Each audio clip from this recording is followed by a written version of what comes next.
Hello everyone, मैं Rajat, faculty at government polytechnic Badaun. उम्मीद करता हूं आप सभी लोग अपने अपने घर पर सुरक्षित होंगे। आज का जो लेक्चर है वो बहुत सारे बच्चों का डिमांड आ रहा था कि भाई फॉर्मल लेटर्स, लेटर कैसे लिखें ये सिखाइए।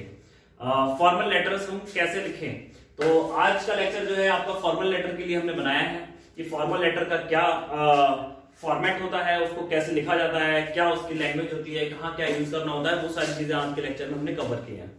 और ये एग्जाम के पर्पज से फॉर्मल लेटर आपका बहुत इंपॉर्टेंट है। फॉर्मल लेटर किसी न किसी सब्जेक्ट पे आपके यहाँ जरूर आता है। आपके यहाँ कुछ सब्जेक्ट दिए हुए हैं, उसमें से एक सब्जेक्ट मैंने power supply, interpret power supply का जो प्रॉब्लम है उसको लेकर के जो लेटर लिखा जाना है उसको मैंने अपने यहाँ कवर किया है। इसके अलावा सभी फॉर्मल लेटर्स का जो फॉर्मेट है वो सेम रहेगा, बस उसका जो कंटेंट है, जो उसकी प्रॉब्लम है, वो सारी चीजें बदलती रहेंगी। ठीक है, तो सबसे पहले तो ये समझिए कि लेटर होता क्या है। Letter is a document. Okay, document कह सकते हैं या फिर पोर्टफोलियो कह सकते हैं, है ना, कागज। ठीक है, तो वो एक तरीके का पोर्टफोलियो होता है जिसके थ्रू हम अपनी प्रॉब्लम्स या अपनी कुछ चीजें जो हैं या कुछ फीलिंग्स जो है दूसरे तक पहुंचाते हैं। तो लेटर्स बेसिकली दो तरीके के होते हैं, एक तो होता है फॉर्मल लेटर, दूसरा होता है इनफॉर्मल लेटर। फॉर्मल लेटर्स का यूज ऑफिस में होता है। ओके, पब्लिक किसी ऑफिस को लिख सकती है, किसी पब्लिक ऑफिसर को लिख सकती है, या कोई दूसरा ऑफिसर दूसरे ऑफिसर को लिख सकता है। ये सारी चीजें जो है ऑफिशियल काम के लिए जो यूज होता है उसको हम बोलते हैं फॉर्मल लेटर। ठीक है, और कोई फ्रेंड माता अपने बच्चे को लिख रही है, या बच्चा अपने माता को लिख रहा है, या कोई अपने फ्रेंड को लिख रहा है, ऐसे लेटर्स जो ऑफिशियल ना हो उनको हम बोलते हैं इनफॉर्मल लेटर्स। ओके, तो अभी तो फिलहाल हमारे पास जो मोस्ट इंपॉर्टेंट टॉपिक है वो फॉर्मल लेटर का है कि भाई फॉर्मल लेटर क्या होता है, कैसे होता है, कैसे लिखना होता है, क्या उसका फॉर्मेट होता है, क्या उसकी लैंग्वेज होती है। ओके, तो आपके सामने एक लेटर का फॉर्मेट और लेटर मैंने लिखा हुआ है। चलिए इसको स्टेप बाय स्टेप समझते हैं। ये लिखना बहुत इजी होता है, कोई बहुत बड़ा हुआ नहीं। ठीक है, फॉर्मल लेटर मैंने आपको बता दिया क्या होता है। आइए देखते हैं कि हम कैसे लिखते हैं। सबसे पहली बात, जब भी हम कभी लेटर लिखते हैं, किसी भी प्रकार का कोई भी लेटर जब भी हम लिखते हैं, तब हमें दो चीजों का सबसे पहले पता होना चाहिए। क्या पता होना चाहिए?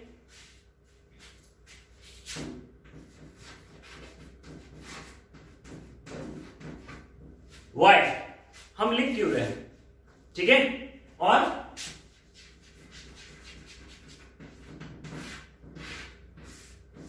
whom, हम किसे लिख रहे हैं। ठीक है, क्यों और किसे। अगर हिंदी में देखें तो हम क्या है, क्यों लिख रहे हैं और किसे लिख रहे हैं।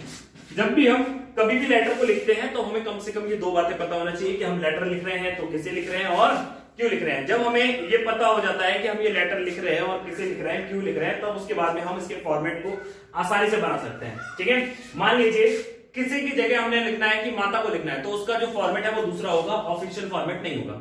ओके, किसी ऑफिसर को लिखना है, किसी ऑफिशियल बात के लिए लिखना है, किसी प्रॉब्लम को किसी ऑफिसर से शेयर करने के लिए लिखना है, उस कंडीशन में हम लोग क्या करते हैं, फॉर्मल लेटर का यूज करते हैं। तो ये दो बातें आपके लेटर के फॉर्मेट को डिफाइन करती हैं। ओके, आपका लेटर का फॉर्मेट क्या होगा, आपकी लैंग्वेज क्या होगी, ये दोनों बातें आपके लेटर के फॉर्मेट और जो लैंग्वेज है उसको डिफाइन करती है। तो सबसे पहले जब भी आपको लेटर पता हो, लेटर लिखने को आए, एग्जाम में लिखने को आए, तो आपको ये दो बातें उसमें फाइंड करनी है उसके क्वेश्चन में कि हमें लेटर किसे लिखना है और क्यों लिखना है। ओके, चलिए आज का जो टॉपिक है वो है हमारा फॉर्मल लेटर। चलिए फॉर्मल लेटर के बारे में देखते हैं।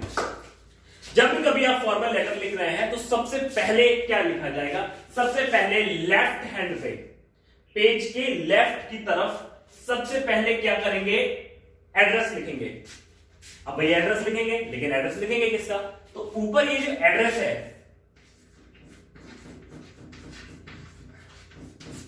सेंडर का होगा। ठीक है, ये लेटर किसका होगा, सेंडर का, भेजने वाले का। ओके, और ये वाला लेटर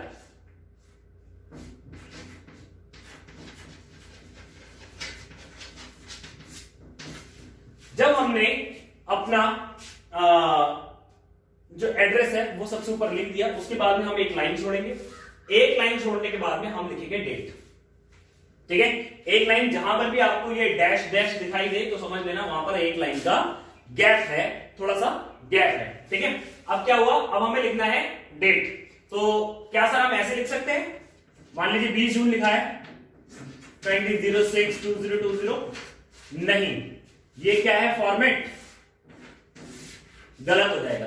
फॉर्मेट हमारा ये होना चाहिए डेट मंथ जो है लैंग्वेज में लिखेंगे और उसके बाद में डिजिट में हम उसमें वो लिखेंगे सन, ठीक है, जो भी आपका जो ईयर है वो उसमें लिखेंगे। उसके बाद जब डेट हम लिख लेंगे तब डेट के बाद एक लाइन हम फिर छोड़ेंगे, एक लाइन डेट में छोड़ने के बाद हम लिखेंगे दोबारा एक एड्रेस, और इस बार जो एड्रेस होगा वो किसका होगा, इस बार जो एड्रेस होगा वो होगा अथॉरिटी का। जिस भी अथॉरिटी को, जिस भी ऑफिसर को, जिस भी ऑफिस को आप लिख रहे हैं उस अथॉरिटी का एड्रेस हमको यहां मेंशन करना होगा। ओके, जब हम इसे मेंशन कर देंगे यहां पर दूसरी अथॉरिटी का लिख देंगे, उसके बाद हम फिर एक लाइन का गैप छोड़ेंगे, ठीक है। और ध्यान दीजिएगा, देखिए आप जब लिखते जा रहे हैं इसको तो आप एक लेटर की तरह फॉर्मेट अपने आप बनता जा रहा है, छपता जा रहा है ना, ऐसा ही तो होता है लेटर, ठीक है। फिर एक लाइन इसको छोड़ेंगे और एक लाइन छोड़ने के बाद में लिखेंगे सब्जेक्ट। अब सब्जेक्ट लिखना एक कठिन काम, इतना कठिन भी नहीं। सब्जेक्ट लिखने के लिए एक बात को हमेशा याद रखिए, जो आपका सब्जेक्ट होगा वो 5 से 8 वर्ड का होना चाहिए। कितना होना चाहिए, 5 से 8 वर्ड का, ठीक है। ऐसा भी नहीं कि आप 2 शब्द लिख दें, ठीक है, वो भी इतना सही नहीं रहेगा। इतना होना चाहिए कि स्पष्ट हो और छोटा हो, है ना, क्लियर हो और कॉम्प्रेस्ड हो। तो स्पष्ट और छोटा 5 से 8 में आसानी से आ जाता है, ठीक है। तो 5 से 8 में आपको लिखना है। और हमने यहां पर जो टॉपिक लिया है, मान लीजिए हमने यहां पर लिया है इंटरप्टेड पावर सप्लाई। हमारे यहां जो पावर सप्लाई है, जो इलेक्ट्रिसिटी की सप्लाई है, वो बाधित हो रही है ना। तो हमने इसके लिए लिखा interrupted power supply in our area. 1 2 3 4 5 6 5 to 8 में फिक्स हो गया ना, इसके बीच में आ गया ना, बिल्कुल सही। मान लीजिए मैं यहां पर पूरी रामायण लिख दूं तो क्या होगा, जब भी कोई लेटर देखता है तो सबसे पहले सब्जेक्ट देखता है। जैसे ही वो सब्जेक्ट देखता है तो उसको समझ में आ जाता है कि ये लेटर किस बारे में है, और उसमें पूरी रामायण अगर हम लिख देंगे, पूरा बहुत बड़ा सा अगर हम सब्जेक्ट लिख देंगे तो वहां पर उसको कोई पढ़ेगा नहीं, है ना। तो हमारे लेटर का जो इंटरेस्ट है, जो पढ़ने का जो इंटरेस्ट है, वो वहीं समाप्त हो जाएगा, है ना। तो हमें एक ऐसा फॉर्मेट लिखना होता है जिसको पढ़ने का मन करे, है ना, जिसको लोग पढ़ें, ठीक है। अब जब हमने सब्जेक्ट लिख दिया, सब्जेक्ट लिखने के बाद में एक लाइन का और गैप देंगे और उसके नीचे लिखेंगे डियर सर।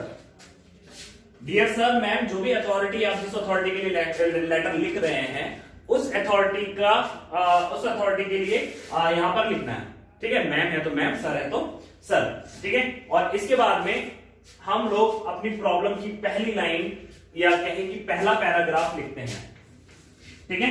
पहली लाइन क्या, आपकी जो प्रॉब्लम है, ठीक है, उसके बारे में ध्यान केंद्रित करने के लिए, उसके बारे में उस ऑफिसर का ध्यान अपनी तरफ आकर्षित करने के लिए हमें लाइन लिखनी होती है। और वो लाइन है, I would like to draw your attention towards the subject, ठीक है। यहां जो है, जो भी आपका सब्जेक्ट है वो आपको लिखना है, ठीक है। इसका मतलब होता है I would like to draw your attention, मैं आपका ध्यान केंद्रित करना चाहता हूं। और उसके बाद में जो भी आपका सब्जेक्ट है वो आप यहां पर लिखेंगे, ठीक है, पहले पैराग्राफ में। और उसके बाद में फिर एक लाइन का गैप देने के बाद में जो भी आपकी प्रॉब्लम है वो प्रॉब्लम आपको लिखनी है। ये प्रॉब्लम आपको लिखनी है, आप खुद बनाएंगे इसको, ओके। ये सब्जेक्ट टू सब्जेक्ट वेरी करती है, ठीक है। ऐसा नहीं है कि सारे लेटर ऐसे लिखने हैं, ठीक है। उनकी लैंग्वेज धीरे धीरे चेंज होगी, ठीक है, प्रॉब्लम चेंज होगी तो लैंग्वेज चेंज होगी, लेकिन जो फॉर्मेट है, ठीक है, जो प्रारूप है इसका वो सेम रहेगा। फॉर्मल लेटर का सेम बिल्कुल ऐसा ही रहेगा, ठीक है। उसके बाद में जो प्रॉब्लम्स लिखनी है आप वो प्रॉब्लम्स लिखिए, ठीक है। प्रॉब्लम्स लिखने के बाद में यहां पर thank you and yours faithfully, और आपका जो नाम है जो आप लिखना चाहें वो यहां पर लिख सकते हैं। ये आपका सही तरीका है एक फॉर्मल लेटर लिखने का, ओके। इसके बाद जब हम लेटर को कंप्लीट कर लेते हैं, ठीक है, तो इसके बाद में इसको हम पोस्ट कर सकते हैं, जैसे भी हमें पहुंचाना है हमको उसको वैसे पहुंचा सकते हैं। तो ये आपका फॉर्मेट लेटर, जो फॉर्मल लेटर है उसका फॉर्मेट था। बच्चों ने बोला था कि भाई हमें जो है सर फॉर्मेट चाहिए सर, कैसे लिखा जाएगा कैसे नहीं लिखा है। तो ये बिल्कुल 100% 100% शुद्ध सही फॉर्मेट है फॉर्मल लेटर का। ओके, मिलते हैं अगले लेक्चर में किसी और टॉपिक के साथ में। तब तक के लिए अपने घर पर रहिए, साफ रहिए, स्वच्छ रहिए और घरों में ही रहिए और जो लॉकडाउन है उसका पालन कीजिए। धन्यवाद।